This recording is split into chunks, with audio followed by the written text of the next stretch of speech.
Hello everyone, welcome to पढ़ रहे boards. जैसा कि आप सभी को पता है कि आज से हम केमिस्ट्री का रिवीजन स्टार्ट कर रहे हैं। ठीक है, जैसे कि हमने कल लाइव आपके साथ लाइव आकर डिस्कस किया था कि कैसे हम करें, तो काफी बच्चों का यही था कि वन वीडियो डाल के आप हमें दीजिए, जैसे 30 मिनट्स की, 35 या 40 मिनट्स तक, मैक्सिमम 40 मिनट्स तक आपका कंप्लीट रिवीजन एक यूनिट का हो जाएगा। ठीक है, और जैसे कि आपका इंग्लिश का पेपर है, साथ उसकी तैयारी होती चली जाएगी। ओके, तो आज हम शुरू करेंगे सॉल्यूशन फिजिकल केमिस्ट्री का है। इसमें आपको हम क्वेश्चंस करवाएंगे। रिवीजन तो आपने कर चुके हैं, थ्योरी आप सबने पढ़ रखी है। ठीक है, क्योंकि थ्योरी अब हम भी करवाएंगे तो क्वेश्चंस का आइडिया नहीं लग पाएगा आपको कि कैसे क्वेश्चंस आते हैं। आज आपको क्वेश्चंस करवाए जाएंगे, उसमें क्या होगा, एमसीक्यूज भी आएंगे, वन लाइनर क्वेश्चंस भी होंगे, फिल इन द ब्लैंक्स भी होंगे, 2 मार्क्स के, 3 मार्क्स के क्वेश्चन। सॉल्यूशन में कितने मार्क्स का आएगा पेपर? 5 मार्क्स का आएगा। ठीक है, सॉरी 6 मार्क्स का आएगा। तो जैसे इसमें से हम समझ सकते हैं कि हमारे चार तो क्वेश्चन आएंगे इसमें, और 6 नंबर के आएंगे। ठीक है, हमारे 2 क्वेश्चन आएंगे 1 मार्क्स के, और 2 क्वेश्चन आएंगे 2 मार्क्स के। ठीक है, तो उसके अकॉर्डिंग ही हमने आपको क्वेश्चंस प्रोवाइड किए हैं। ठीक है, तो जैसे कि सॉल्यूशन की आपकी रिवीजन हो चुकी है, मेरा ये मानना है। ठीक है, बस आपने लास्ट टच देना है एग्जाम के टाइम में रिवीजन को। क्वेश्चंस आप अभी सभी कर लोगे, और कल से जैसे हमारी केमिकल काइनेटिक्स नेक्स्ट वीडियो आएगी, तो आपसे एक रिक्वेस्ट है कि आप थोड़ा सा रिवीजन करके आना, ताकि हम क्वेश्चंस करते टाइम जो भी फॉर्मूलाज यूज करें, जो भी बातें बताए, तो आपको ऑलरेडी से आपके माइंड में हो वो। ठीक है, तो आज हम स्टार्ट करते हैं हमारी सॉल्यूशन। ठीक है, तो सॉल्यूशन में हमारा फर्स्ट जो है हमारा क्वेश्चन है, what are the values of delta and H and delta V for an ideal solution of 2 liquid. Ideal solution आपने पढ़ा हुआ है। ठीक है, आइडियल सॉल्यूशन जैसे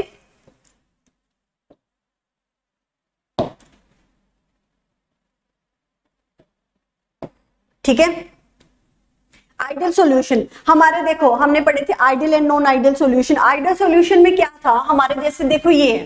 ठीक है, हमारा यहां से एक सेकंड, हमारा ये ग्राफ बना था।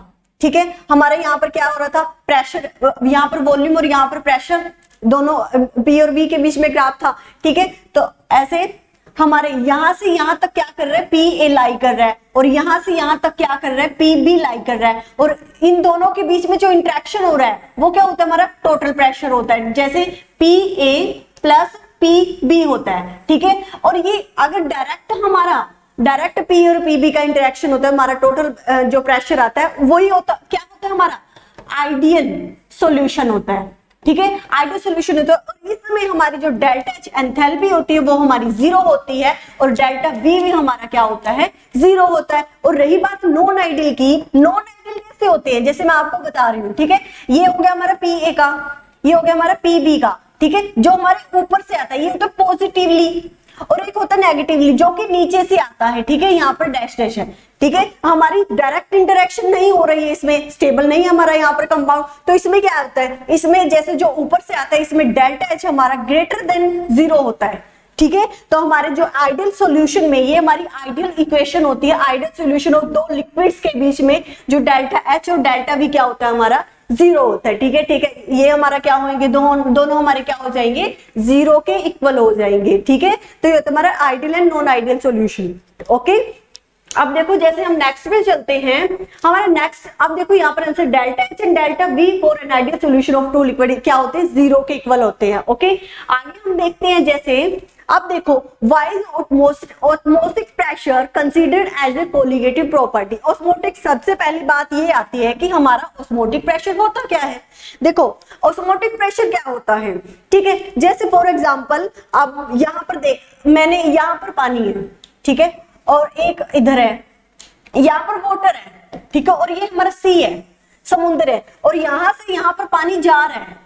ठीक है, पानी फ्लो हो रहा है, कहां पे, समुद्र पे पानी फ्लो हो रहा है। ठीक है, यहाँ पर तो फ्लो हो रहा है, ये तो सीधा, ये हमारी ऑस्मोसिस हो रही है। ठीक है, हमारी ऑस्मोसिस हो रही है, इधर से इधर पानी फ्लो हो रहा है, हम पानी को रोकना है, हमने पानी को फ्लो होने से रोकना है, तो हम ऊपर से क्या करेंगे, प्रेशर लगा देंगे। ठीक है, प्रेशर लगा देंगे किसके ऊपर, सी के ऊपर, वही हमारा क्या हो जाता है, ऑस्मोटिक प्रेशर होता है। ठीक है, ऑस्मोटिक प्रेशर जो कि इसको रोक देता है।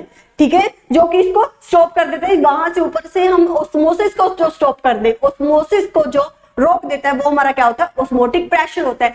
अब बारी आती है कि हमारे कोलिगेटिव प्रॉपर्टी की तरह बिहेव क्यों करता है? जो ऑस्मोटिक प्रेशर होता है, ठीक है, ऑस्मोटिक जो प्रेशर होता है, मैं पी से डिनोट कर रही हूं, वो क्या होता है, किस पर डिपेंड करता है?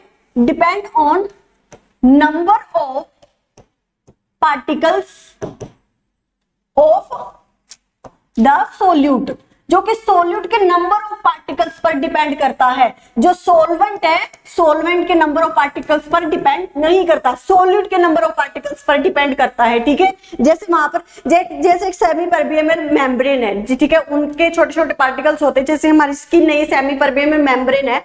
सेमी परमेबल मेम्ब्रेन क्या होता है, ठीक है, सेमी परमेबल मेम्ब्रेन आपने पढ़ा होगा, ये क्या होता है, इसमें क्या होता है, ये एक ऐसा होता है, इसकी ये कुछ तो पार्टिकल्स को अपने अंदर ले लेता है, कुछ पार्टिकल्स को अपने अंदर नहीं लेता है। जैसे ठीक है, जैसे हमारी स्किन है, हमारी स्किन के ऊपर अगर हम पानी गिराते हैं, ठीक है, तो पानी हमारी स्किन सोखता नहीं है। अगर आपका कुछ बच्चे बोलेंगे कि सोखता है बिल्कुल कम अमाउंट में, मतलब ना के बराबर ही सोखता है। और अगर हम कोई मॉइस्चराइजर लगाते हैं हमारी स्किन के अंदर, तो वो हमारे जो भी हमारी स्किन के अंदर जो छिद्र होते हैं, सेमी परमेबल मेम्ब्रेन उनको बोला जाता है, वो उनको सोख लेते हैं। तो यही होता है सेमी परमेबल मेम्ब्रेन, किसी को वो सोख लेता है, किसी को अपने अंदर एब्जॉर्ब कर लेता है, किसी को नहीं करता, ठीक है। वही होते हैं हमारे नंबर ऑफ पार्टिकल्स होते हैं, ठीक है।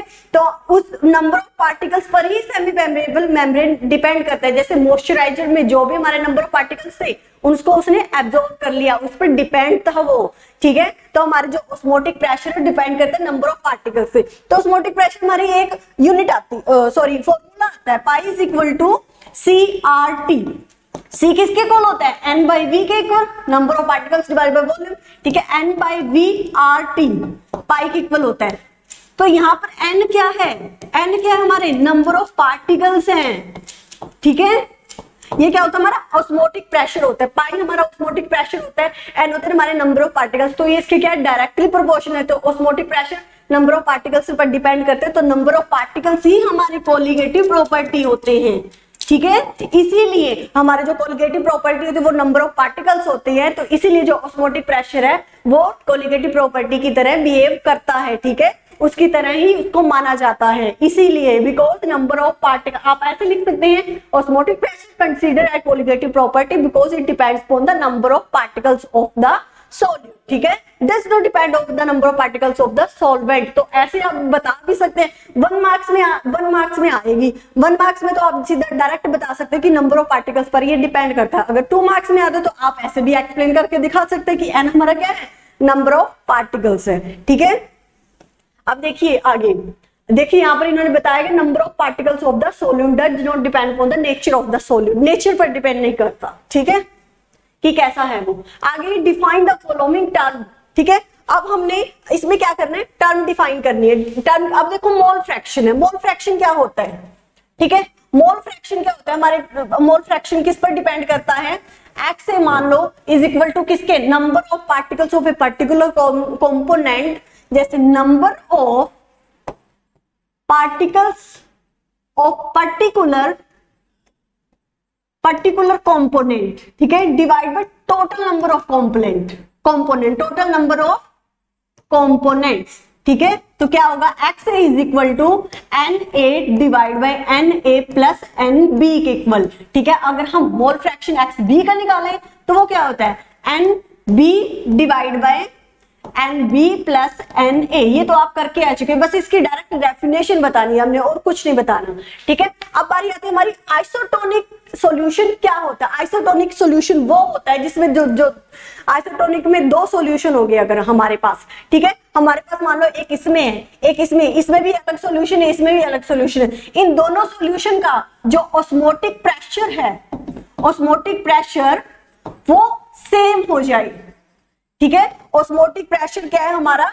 सेम हो जाए, दोनों पार्टिकल्स का सेम हो जाए, तो वही क्या होता है? हमारे आइसोटोनिक क्या होते हैं? सॉल्यूशन होता है। जो मतलब दोनों जो दोनों सॉल्यूशन, 2 सॉल्यूशन होंगे हमारे पास, मान लो ये हमारा सॉल्यूशन ए है, ये हमारा बी है।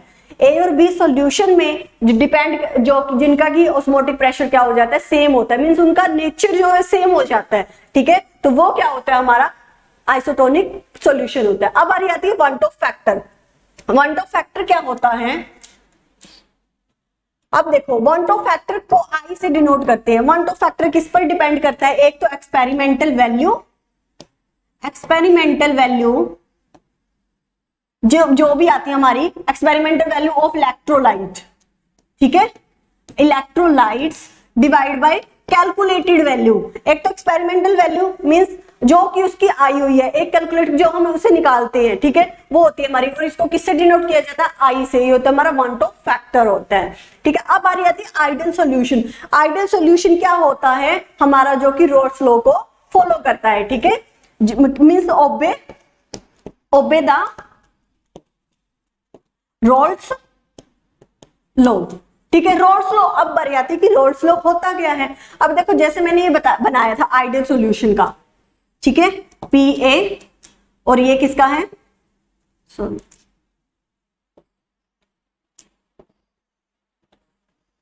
ठीक है, ये पी ए प्रेशर ए का, ये प्रेशर बी का, ठीक है, सॉल्यूशन का। और यहाँ पर ये डायरेक्ट ए बी इंटरेक्शन हो रही थी, और ये जहां पर ए और बी की मतलब टोटल प्रेशर हमारा p A is equal to p b आ जाता है, डायरेक्ट इंटरेक्शन हो जाती है पी और पी बी की, उसी को हम क्या बोलते हैं, रोल्स लॉ बोलते हैं, ठीक है, वही हमारा रोल्स लॉ होता है। तो इसलिए आइडियल सॉल्यूशन रोल्स लॉ को ओबे करता है, फॉलो करता है, ठीक है। तो इसमें जो इंटरेक्शन होती है, ए की इंटरेक्शन होती है, बी की इंटरेक्शन होती है, और ए बी की डायरेक्ट इंटरेक्शन हो जाती है, मीन्स यहां से यहां, मीन्स ए से बी की हो जाती है, और बी से ए की हो जाएगी, और बी की भी हो जाती है, मीन्स इसमें इंटरेक्शन डायरेक्ट होती है। यही हमारा क्या होता है, आइडियल सॉल्यूशन होता है, ठीक है।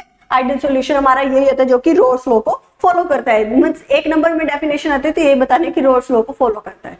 Okay, fill in the blanks भी आ सकता है, कि ऑप्शंस में भी आ सकता है, ये किसको फॉलो करता है, ठीक है। तो आप बोल सकते हैं कि रोल्स लॉ को फॉलो करता है, ठीक है। तो ये हमारी हो गई डेफिनेशन। मैं दोबारा एक बार फिर रिपीट कर देती हूँ। मोल फ्रैक्शन क्या होता है, number of particles of a particular component divide by total number of component. ये याद है उसका फॉर्मूला, जैसे मोल फ्रैक्शन ए का निकालना तो ये होगा, बी का निकालना है तो ये होगा। अब आता है हमारा आइसोटोनिक सॉल्यूशन। आइसोटोनिक सॉल्यूशन वो होता है जिनमें दो सॉल्यूशन अगर माने ले हम, ठीक है, दो सॉल्यूशन का ऑस्मोटिक प्रेशर क्या होता है, सेम हो जाए, वो होता है हमारा आइसोटोनिक सॉल्यूशन, ठीक है। आगे आता है want of factor. Want of factor क्या होता है, जिसमें एक्सपेरिमेंटल वैल्यू रेशियो होती है experimental value of calculated value का, इसको आई से डिनोट करते हैं। आइडियल सॉल्यूशन वो होता है जो कि रोल्स लॉ को फॉलो करता है, इसमें जो इंटरेक्शन ए बी और बी की इंटरेक्शन अच्छी होती है, डायरेक्ट इंटरेक्शन होती है, ठीक है, स्टेबल होता है। जहां पर हमारी delta H and delta we की वैल्यू क्या आती है, 0 होती है। ये आपने बात ध्यान रखनी है। ओके, आगे हम चलते हैं नेक्स्ट पर। ये इसकी डेफिनेशन आप कर लेना, मोल फ्रैक्शन का बताया हुआ आपके नेक्स्ट पेज पर आंसर है। क्वेश्चन के नेक्स्ट से आपको आंसर प्रोवाइड किया जाएगा, इसका पूरा पीडीएफ आपको टेलीग्राम चैनल पर दिया जाएगा, ठीक है। आप उनकी टेंशन मत लेना, अगर किसी ने ज्वाइन नहीं किया तो वो जल्दी से ज्वाइन कर लो टेलीग्राम चैनल को, ठीक है। ये आइडियल सॉल्यूशन है तो solution obeys Raoult's law, called ideal solution, जो कि रोल्स लॉ को ओबे करता है, ठीक है। When the force of attraction between A, B are similar to A to B, ठीक है, सेम होती है, सिमिलर होती है, उनमें ऑस्मोटिक प्रेशर सेम हो जाएगा। ओके, तो आगे चलते हैं। अब हम नेक्स्ट है हमारा डिफाइन एन आइडियल सॉल्यूशन है, right one of its characteristic. Define करना है, तो डिफाइन ये कॉमन सी बात है, तो सबसे पहले तो डिफाइन करो जो आइडियल सॉल्यूशन होगा। आइडियल सॉल्यूशन फॉलोज मींस या फिर ओबे रोल्स लॉ, ठीक है। सबसे पहले डेफिनेशन यही है इसकी आइडियल सॉल्यूशन की, जो कि रोल्स लॉ को ओबे करता है, ठीक है। अगर आपके 2 या 3 मार्क्स में आ जाए तो आप डायग्रामेटिकली उसको बता सकते हो, जैसा कि मैंने एक डायग्राम बनाया था, ठीक है। और ये इनकी कैरेक्टरिस्टिक क्या है, कैरेक्टरिस्टिक क्या है, इसमें जो डेल्टा एच है वो क्या हो जाएगा, 0 के इक्वल हो जाएगा, डेल्टा वी भी क्या हो जाएगा, 0 के इक्वल हो जाएगा। और जो फोर्स ऑफ अट्रैक्शन है, force of attraction of A and B is similar to A to B या फिर B to A, mean same होती है, उनमें सिमिलर होती है, ठीक है, डायरेक्ट इंटरेक्शन हो जाती है उनमें।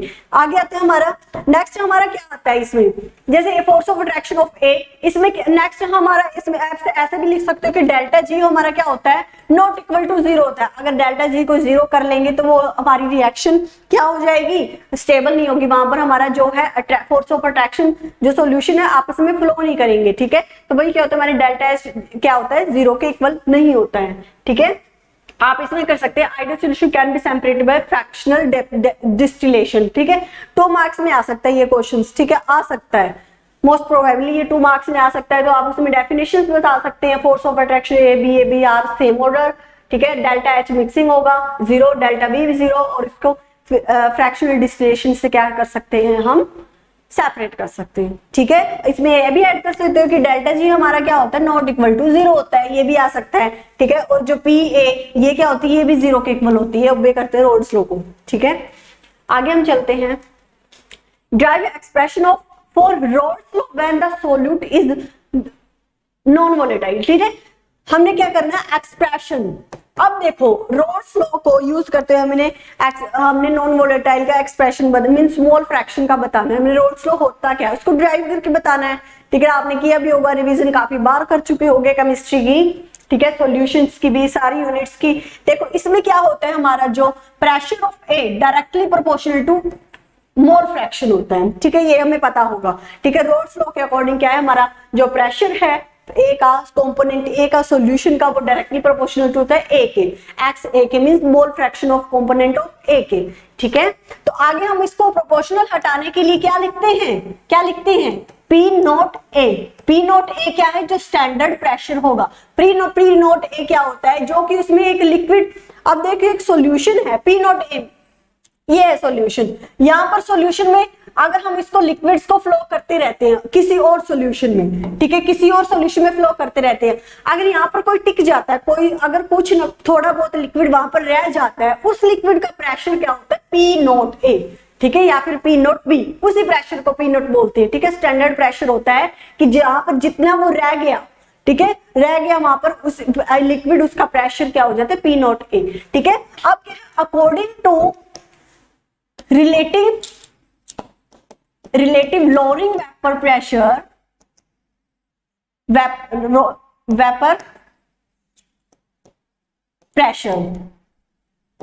relative lowering pressure vapor pressure के अकॉर्डिंग जो हमारा P नोट A है वो किसके माइनस क्या होता है P A के होता है, ठीक है। अब हमें पता है कि जो हमारा P नोट P A हम यहाँ से निकाल के आएंगे, हमारी फर्स्ट यूनिट मान लो, इसको किस में पुट कर दो P A में, तो क्या हो जाएगा P naught A minus P naught A x A हो जाएगा।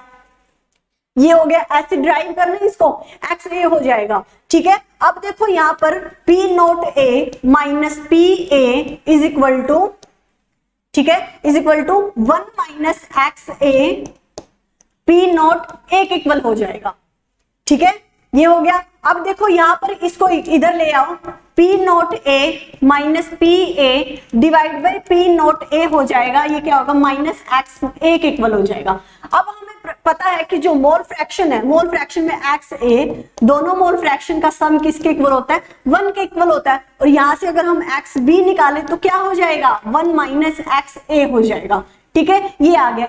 इसको किसमें पुट कर दो, इसमें पुट कर दो, इसमें पुट करने के बाद क्या हो जाएगा हमारा x B is equal to p naught A minus P A divide by P naught a, ये क्या आ गया हमारा मोल फ्रैक्शन आ गया। यही हमारा ड्राइव करने की पूरा डेरिवेशन ये होता है, ठीक है। आप एक बार और देख सकते हैं कि हमारा रोल्स लॉ के अकॉर्डिंग जो प्रेशर है वो किसके इक्वल होता है एक्स ए के इक्वल होता है, ठीक है। पी ए डायरेक्टली प्रोपोर्शनल होगा, तो इसको हटाने के लिए हमने एक कांस्टेंट लगाएंगे, वो क्या होगा हमारा स्टैंडर्ड प्रेशर होगा P naught A. According to lowering vapour pressure तो हमारा P naught A minus P A होता है, तो P naught A, P naught की यहाँ पर वैल्यू, ये वाली वैल्यू पी ए की वैल्यू यहाँ से इसमें पुट कर दी, तो यहाँ से हम पी नोट ए कॉमन ले लेंगे, कॉमन लेने के बाद क्या होगा 1 माइनस एक्स ए हो जाएगा, ठीक है। ये ऐसे कैसे आया, तो इस पी ए को इसके डिवाइड में ले आए, तो 1 माइनस एक्स ए यहाँ से इसके सम के इक्वल होता है, तो 1 माइनस एक्स ए किसके इक्वल हो जाएगा एक्स बी के इक्वल हो जाएगा। ये क्या आ गया रोल्स लॉ किसका आ गया नॉन वोलेटाइल सॉल्यूशन का आ गया, ठीक है। समझ में आ गया ये सभी को, ओके। तो नेक्स्ट अब हम देखते हैं, ठीक है, ये इसका ड्राइव किया हुआ है पूरा जो मैंने आपको करके दिखाया। आप बता सकते हैं कि P naught A vapour pressure of solvent का होता है, of A X is the mole fraction होता है, P A is equal to vapour pressure of solution होता है, ठीक है। तो यहाँ पर लोअरिंग वेपर प्रेशर क्या होता है, रिलेटिव लोअरिंग वेपर प्रेशर इसके इक्वल होगा, तो ये मैंने सारा पूरा ड्राइव करके बताया, तो ये हमारा आंसर आ जाएगा, ठीक है। ये मैंने निकाल के दिखा दिया, समझ में आ गया सभी को ये। आगे हम चलते हैं, अब देखो नेक्स्ट क्वेश्चन पर चलते हैं। Find out the molar. अब देखो इसमें से न्यूमेरिकल्स भी आ सकते हैं। न्यूमेरिकल्स मान लो जैसे आपको मोलर मास निकालना आ जाए, मोलिलिटी निकालना आ जाए, नॉर्मेलिटी, मोलरिटी, ठीक है, ये कॉमन है, ये आ सकते हैं आपके एग्जाम में, 2 मार्क्स का आ सकता है, ठीक है। 2 मार्क्स में आपके जैसे 6 मार्क्स का होगा, 4 क्वेश्चन आएंगे 2 मार्क्स के और 1 मार्क्स के। 1 मार्क्स में एमसीक्यूज में भी आपके न्यूमेरिकल आ सकते हैं, ठीक है। तो न्यूमेरिकल्स का आपको आइडिया होना चाहिए। अब इसमें क्या है, find out the molar mass of x, हमने मोलर मास निकालना है। X when 100 gram of x is dissolved in 500 ml of solution if molarity of solution is 0.5। देखो मोलरिटी दे रखी है। मोलरिटी क्या होता है, मोलरिटी क्या होता है, mass divide by molar mass into 100 divide by volume, ये होती है हमारी मोलरिटी। तो हमें देखो सबसे पहले तो आपने क्या करना है, वैल्यूज लिखनी है कि वैल्यू हमें जो दी हुई है ना वैल्यूज, उनको पुट करना है। पहले सबसे पहले जो वैल्यूज है उनको लिखो, ठीक है। पहले फॉर्मूला लिखो, फिर वैल्यूज लिखो कि हमें दिया क्या है। देखो मोलरिटी दी हुई है, मोलरिटी दी हुई है कितनी, 0.5 दी हुई है, ओके। यहाँ पर गिवन है, हमें गिवन क्या है, मोलरिटी, और हमें क्या दिया, मास दिया हुआ है। मास कितना दिया हुआ है, 100 ग्राम दिया हुआ है, ठीक है। मास हमें 100 ग्राम दिया हुआ और हमें वॉल्यूम कितना दिया है, 500 ml दिया हुआ है, ठीक है। ये हमें दिया हुआ है और निकालना क्या है, हमने मोलर मास निकालना है, ठीक है, ये हमें निकालना है, ओके। तो सारी वैल्यूज इसमें पुट कर दो, m की वैल्यूज पुट कर दो, क्या आएगी 0.5 इज इक्वल टू मास क्या है हमारा 100 ग्राम है, डिवाइड बाय मोलर मास हमने निकालना है, मल्टीप्लाई 1000 डिवाइड बाय वॉल्यूम कितना है 500 ml है। आगे ये समझ में सभी को, ठीक है, ये समझ में आ गया। अब देखो इसको इस साइड ले जाओ। अब mv is equal to mass, molar mass 100 gram divide by 0.5। Units को साथ साथ लिखते चलने जाना है आपने, यूनिट्स को साथ साथ लिखोगे तो आपके सॉल्यूशन जब भी आप आंसर निकालोगे तो यूनिट्स में दिक्कत नहीं होगी। कई बार यूनिट्स में भी पजल हो जाते हैं, ठीक है।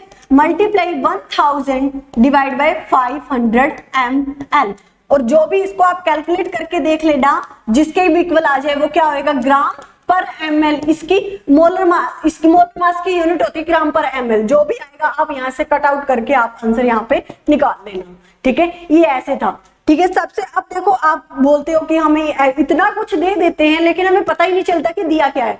अब देखो हमें पता है कि जो वॉल्यूम है वो लीटर मिलीलीटर में हो सकता है, तो कॉमन सी बात है ये वॉल्यूम दिया हुआ है, और जो मास है वो ग्राम में होगा, किलोग्राम में होगा, तो ये हमें मास दिया हुआ है, ठीक है। ये वाला होता है मास, और नीचे वाला क्या होता है, मोलर मास। मोलर मास ग्राम पर मोल होता है, मोलर मास की यूनिट ग्राम पर मोल होती है, ठीक है। तो हमें मोलिलिटी तो दी हुई है, बस फॉर्मूले में हमने वैल्यूज पुट करनी है। सबसे पहले आप वैल्यूज लिखो, फिर उसके बाद फॉर्मूला लिखो, और जो हमें निकालना है सबसे पहले पुट करके निकालना वो निकाल लो, और यूनिट्स को साथ साथ लिखते जाने, ठीक है। ये हमारा क्या आ गया, हमारा मोलर मास आ गया। जितना आप कैलकुलेट करके देख लेना, आप जो मोलर मास होगा वो हमारा किस में आएगा, ग्राम पर मोल में आएगा, ठीक है। ये यूनिट ध्यान रखना, ओके, आपको आगे हेल्प करेंगी, ठीक है। जिस आप यूनिट को देखकर आप पता लगा सकते हो कि हमें क्या दिया हुआ है, ठीक है। अब देखो ग्राम था तो हमें पता है कि मास दिया हुआ है, मोलर मास किस में आता है, किसमें, ग्राम पर मोल में आता है, और ml है मिलीलीटर, वॉल्यूम दिया होगा ना, ओके। ऐसे हम आइडिया लगा सकते हैं कि हमें क्या दिया हुआ है, ठीक है। अब यहाँ पर देखो इन्होंने पुट किया है तो हमारा क्या आ गया, 400 ग्राम पर मोल आ गया, ठीक है, पर ml पर मोल लिख दिया इन्होंने, ऐसे आ गया, ठीक है।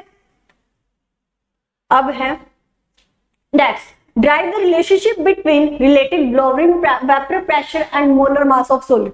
अब देखो वेपर प्रेशर हम निकाल के आए हुए हैं, ठीक है। हमने वेपर प्रेशर निकाला था, ठीक है, वेपर प्रेशर हमने निकाला था, क्या था, डायरेक्टली प्रोपोर्शनल टू XA, ठीक है। तो क्या आया था, PA is equal to P naught A XA, ठीक है। तो हमें पता है कि जो XA है वो किसके इक्वल होता है, 1 माइनस XB के, क्योंकि क्या आता है XA plus XB is equal to 1 के इक्वल होता है। तो वहां से हम XB की वैल्यू निकाल लेंगे, XA की, ये वाली वैल्यू यहाँ पर पुट कर दो, ये वाली, तो क्या आ जाएगा, PA is equal to P naught A 1 minus XB आ जाएगा, ठीक है। 1 माइनस XB इनको डिवाइड में ले जाओ, PA divide bye P naught A। Lowering vapour pressure हम पीछे निकाल के आए, मैं यहाँ पर दोबारा निकाल रही हूँ, आप डायरेक्ट मार्क्स के अकॉर्डिंग लिखोगे। 2 मार्क्स का है तो आप ड्राइव कर लेना, जैसे कि हमने पीछे किया था, ठीक है, ऐसे निकालेंगे। अब देखो एक्स बी है, एक्स बी क्या आ जाएगा, P A divide by P naught A plus 1, ठीक है, प्लस 1 आ जाएगा। और X B is equal to P A, इसको एलसीएम ले लेंगे, P naught A divide by P A के इक्वल आ जाएगा। ये तुम्हारा है बोरिंग वेपर प्रेशर। हमने निकालना कि रिलेशन बताना है किसका, मोलर मास ऑफ सोल्यूट, ठीक है। अब देखो ये मोल फ्रैक्शन है, इसको मास और मोलर मास, मोल फ्रैक्शन क्या होता है, मास डिवाइड बाय मोलर मास। अब ये क्या है, हम निकालेंगे यहां से मोलर मास ऑफ ए, एक second, molar mass of A divide by mass of A divide by molar mass of A, mass of B divide by molar mass of B is equal to P A plus P naught A divide by P naught A, ठीक है। तो यहां से हम M B निकाल लेंगे, तो हम मोलर मास निकालेंगे। मोलर मास का हमने क्या निकालना है, रिलेशन बताना है। मोलर मास निकालेंगे, सॉरी, मोलर मास निकालेंगे तो क्या आ जाएगा, P A plus P naught A divide by P naught ए। तो ये क्या हो जाएगा, उस साइड चला जाएगा, क्या आ जाएगा, M B divide by W B. और ये क्या है, ये उधर चला जाएगा। और इनको आप, एक सेकंड, यहां से आपने निकालना है, क्या निकालना है, ये वाला निकालना है, मोलर मास निकालना है। मोलर मास निकालेंगे तो सबसे पहले तो इसको उस साइड लेके जाओ, W A divide by M B is equal to P A plus P naught A divide by P naught A into M B divide by W B. हमने निकालना क्या है, ये, इनको उल्टा कर दो सभी को, ठीक है। तो क्या आ जाएगा, P naught A W B divide by M B multiply W A divide by P naught A plus P A, ठीक है। ये आ गया हमारा मोलर मास। और मोलर मास और लोअरिंग वेपर प्रेशर के बीच में रिलेशन आ गया, बस हमने ऐसे निकालना था। यहाँ पर जो एक्स ए है ना, एक्स बी, इसकी वैल्यू पुट कर देनी। एक्स बी क्या होता है, मास डिवाइड बाय मोलर मास, और हमने दोनों का निकालना है, तो ऐसे निकाल लेंगे हम, ठीक है। ऐसे इनका रिलेशन निकल जाएगा। लोअरिंग वेपर प्रेशर हम पीछे निकाल गए थे, आगे हम इसको वैल्यूज पुट करके हम ऐसे इनका रिलेशन बता सकते हैं। रिलेशन इंपॉर्टेंट है, ठीक है, आ सकता है आपके एग्जाम में, ओके।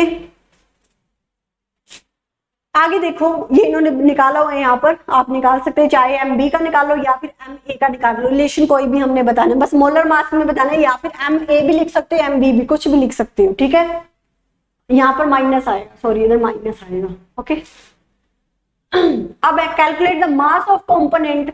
अब देखो मोलर मास दिया हुआ है, to the dissolved in 75 gram of benzene, it to lower its freezing point by 0.48 K, Kf 5.12 Kelvin kilogram पर मोल। अब देखो हमने क्या किया था, फ्रीजिंग जो टेम्परेचर था, फ्रीजिंग पॉइंट, उसका फॉर्मूला क्या होता है, हमने किया था ना, ओके, किया था। तो क्या होता है, delta T F is equal to K F into M, ये होता है फॉर्मूला, ठीक है। अब आप देखोगे कि टी एफ की वैल्यू दी है, फ्रीजिंग पॉइंट की वैल्यू दी है 0.48 और के एफ की भी दी हुई है। ये सब कुछ क्या, ये कैसे हम यहाँ पर लिखेंगे, ये क्या हमारी मोलेलिटी है, मोलेलिटी है। तो मोलेलिटी क्या होता है, मोलेलिटी क्या होता है, mass divide by molar mass into 100 divide by volume, ठीक है। ये है हमारा इसमें, और हम इसमें वैल्यूज पुट करके निकाल लेंगे। मोलर मास दिया हुआ है, वेट दिया हुआ है, और हमने क्या निकालना है, V, ये निकालना है, मींस ये वाला वेट निकालना है, वो वेट ऑफ A निकालना है यहाँ पर, ये, ठीक है। सबसे पहले तो दिया हुआ है वो लिखो, क्या दिया हुआ है हमें, ठीक है, मोलर मास दिया हुआ है, मोलर मास दिया हुआ है, कितना दिया हुआ है, 256 ग्राम पर मोल। देखो ग्राम पर मोल का मतलब हमें मोलर मास दिया हुआ है, ग्राम का मतलब हमें मास दिया हुआ है। मास कितना दिया हुआ है, 75 ग्राम दिया हुआ है, ठीक है।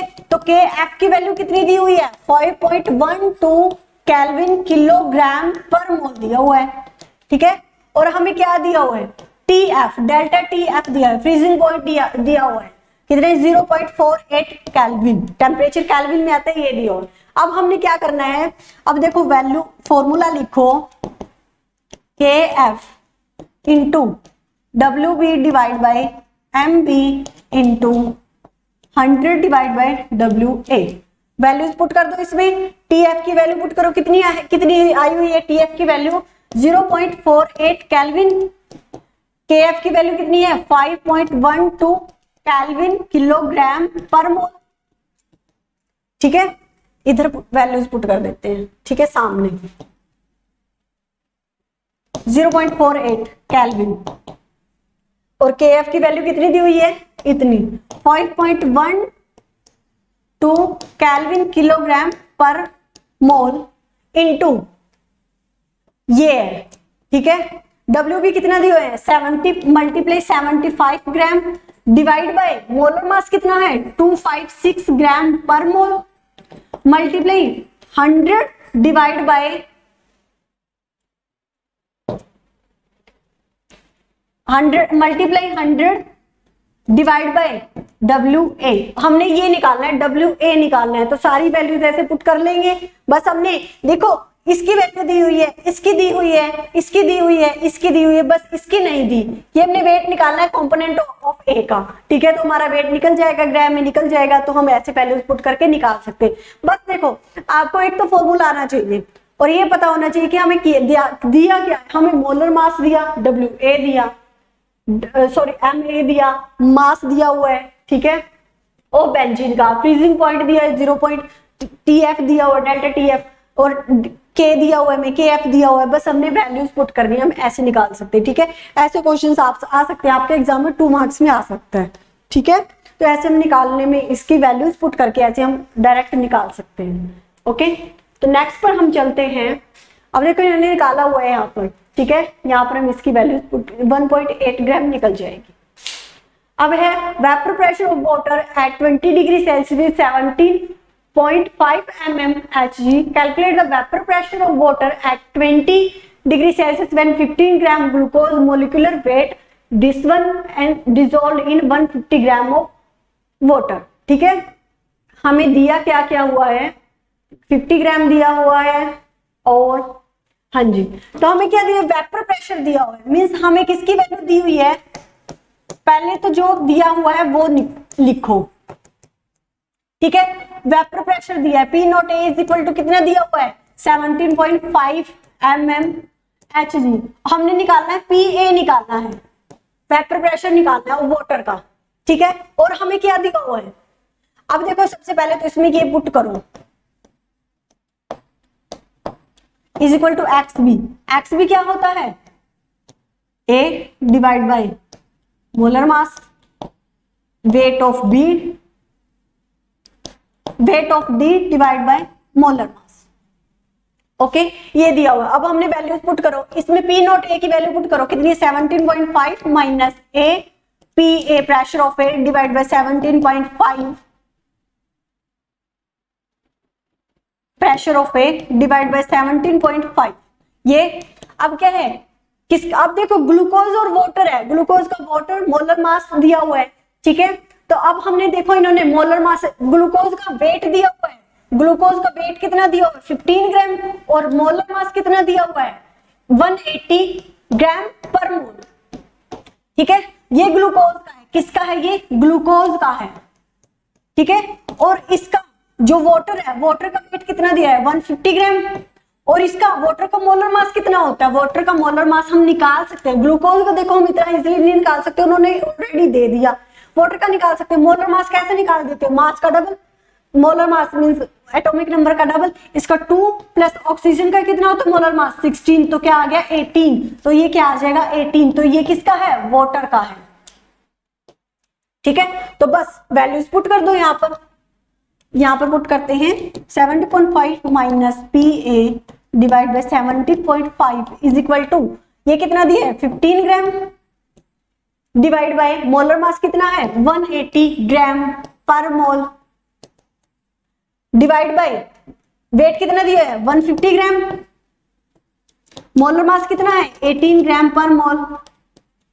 बस कट कर दो इनको सभी को, कट करने पर क्या आ जाएगा हमारा।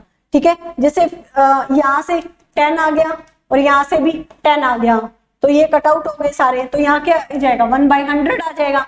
तो यहाँ से हम P नॉट A की वैल्यू निकाल सकते हैं, कैसे निकाल सकते हैं? अब देखो 17.5 माइनस PA, इसको उधर ले जाओ तो क्या आ जाएगा 17.5 डिवाइड बाई 100, तो PA क्या हो जाएगा?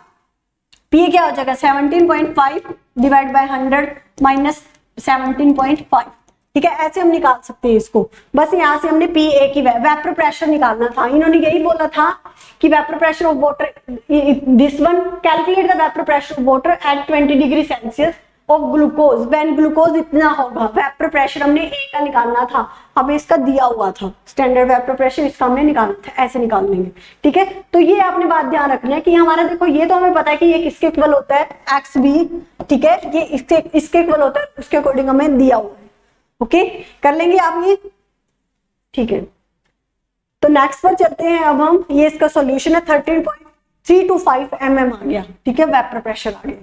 अब है द मोलेलिटी। मोलेलिटी क्या होता है? ठीक है, मोलेलिटी किसकी निकाली है हमने? प्योर वाटर की। वाटर की निकाली। मोलेलिटी क्या होता है? सबसे पहले तो मोलेलिटी निकालो। मोलेलिटी क्या होता है? एक सेकेंड, मोलेलिटी क्या होता है? Number solute divide by solvent.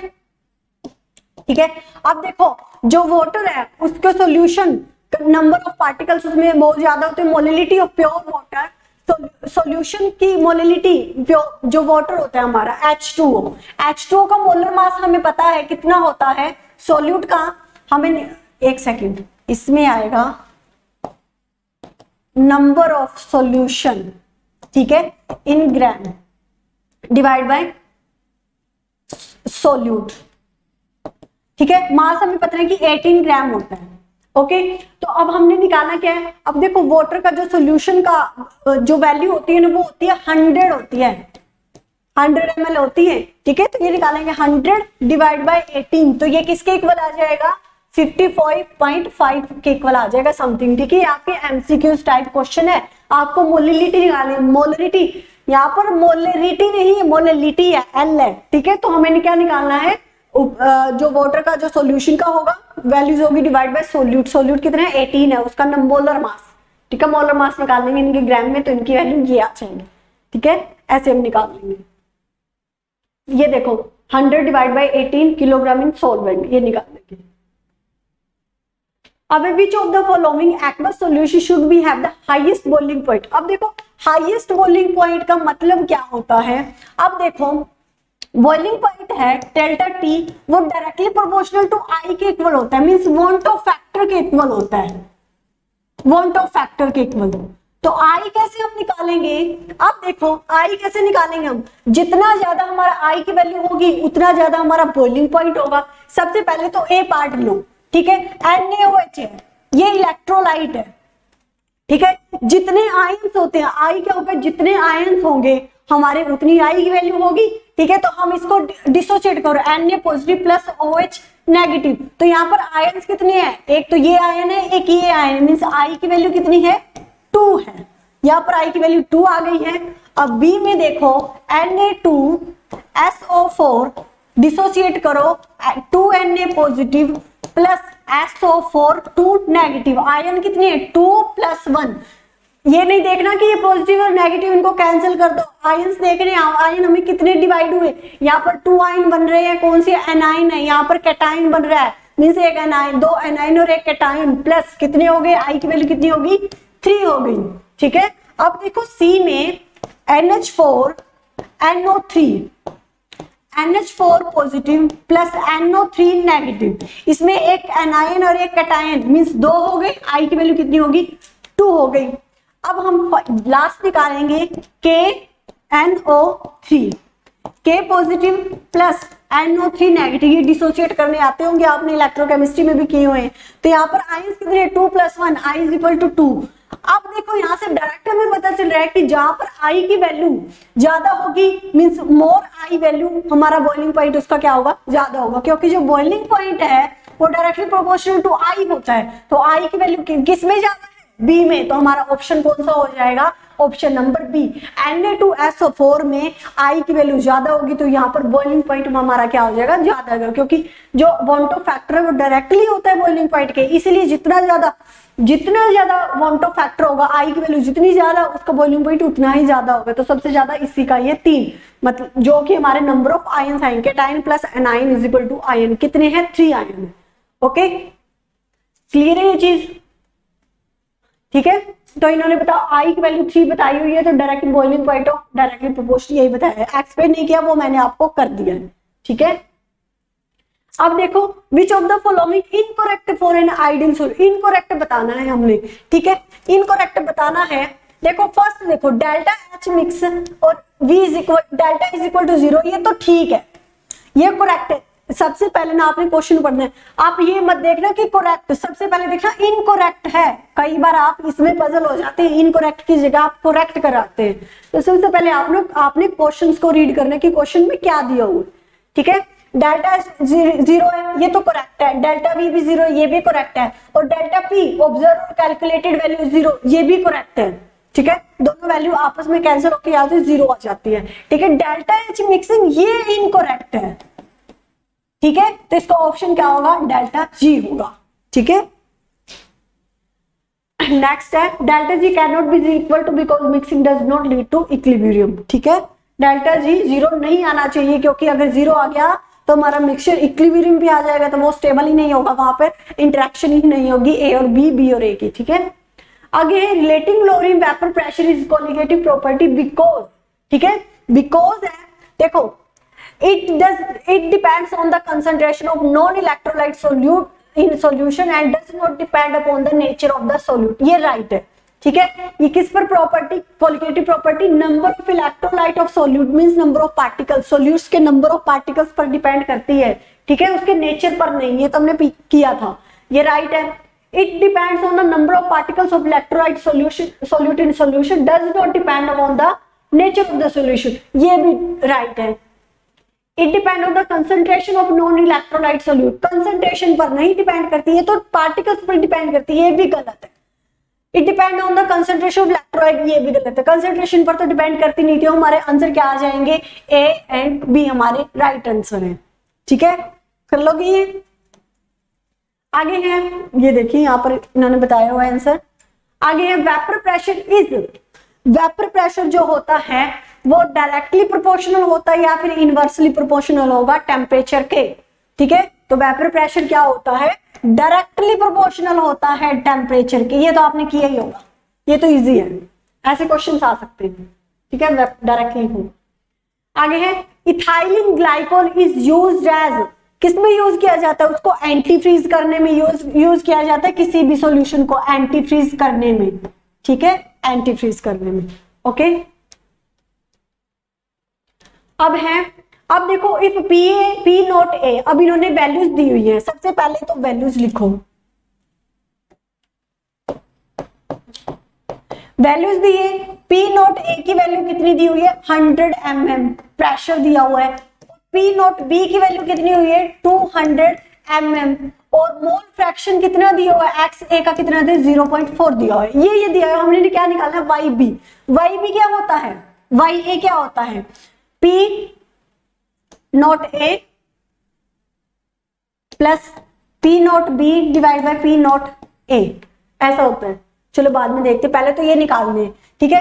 P ए क्या होता है हमारा, P ए क्या होता है, directly proportional to x b, x a होता है, तो हम डायरेक्टली निकालेंगे, P a is equal to P naught a x A, x a की वैल्यू दी हुई है, एक्स P नॉट ए की वैल्यू 100 मल्टीप्लाई एक्स ए की वैल्यू कितनी थी, 0.4, तो ये क्या आ गया हमारा, पी ए की वैल्यू आ गई है, हमने निकालनी क्या है, अब निकालनी हमने पी बी की निकालनी है, तो पी बी क्या आ जाएगा, P naught B X B, P naught B की वैल्यू दी हुई है 200, एक्स बी की हमने नहीं दी, तो एक्स बी हम निकालें, ऐसे कर लेंगे, क्योंकि X A X B is equal to X A plus X B is equal to 1 के इक्वल होता है, तो हमारा यहाँ से क्या आ जाएगा, X A plus X B is equal to 1 के इक्वल होता है, तो यहाँ पर हमारा एक्स बी की वैल्यू 1 माइनस एक्स है, तो 200 इंटू 1 माइनस 0.4 हो जाएगा, तो P B is equal to 200 into 0.6 हो गया, ठीक है,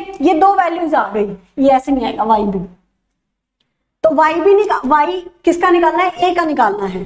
ठीक है, तो pressure of a plus pressure of B divide by vapour pressure of a, तो पुट कर दो वैल्यू, इसकी वैल्यू कितनी है 100 इंटू 0.4 प्लस इसकी कितनी है 200 इंटू 0.6 डिवाइड बाय 100 इंटू 0.4, तो ये आ गई हमारी किसकी आ जाएगी, वाई ए की वैल्यू आप निकाल लेना, आ जाएगी। ठीक है, बस हमें ये पता, अब देखो इन्होंने क्या दिया था 100 दिया था, P A note P V note, हम ऐसे निकाल सकते हैं, इनको निकालोगे आप, यहाँ पे आप देख सकते हो।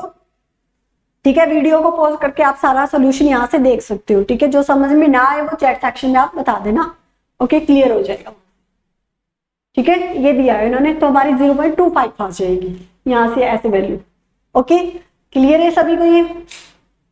अब देखो फॉर ए बाइनरी सॉल्यूशन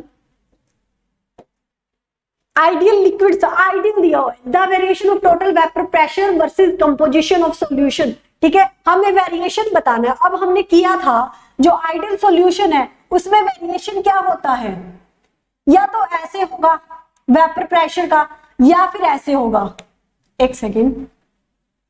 ठीक है, वेपर प्रेशर, एक तो ये था वेपर प्रेशर, ठीक है, और एक कौन सा था, एक ये था वेपर प्रेशर।